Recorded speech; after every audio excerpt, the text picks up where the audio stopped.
Hey everybody, so I had an issue with my OBS software that I use to do video capture, and what the issue was when I use window capture and I use Google Chrome as the browser.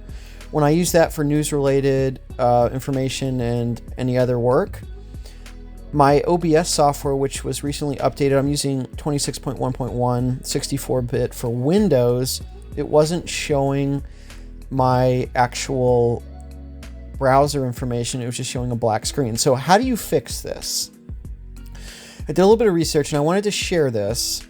So you go into Controls in OBS, you go to Settings, Advanced, scroll to the bottom, and Sources. If Enable Browser Source Hardware Acceleration is clicked, you uncheck it, go to Apply, OK, and then OBS will restart. And then if you're still having a blacked out screen, in this case it fixed my issue, you go to the particular browser and then you go to the settings, and it also has a source hardware acceleration selection depending on the browser that you use. So if you use Microsoft Edge, there's going to be a different area that you go to in the settings. So you have to fix that as well. So I wanted to make that clear. This is how you fix it with OBS, and you have to fix it in your browser or else it won't work. It has to be fixed on both sides. You want it unclicked, and for whatever reason, the hardware acceleration blocks the image. Now, originally, I wanted to save everybody some time. I researched this on the OBS forum and I couldn't get an answer.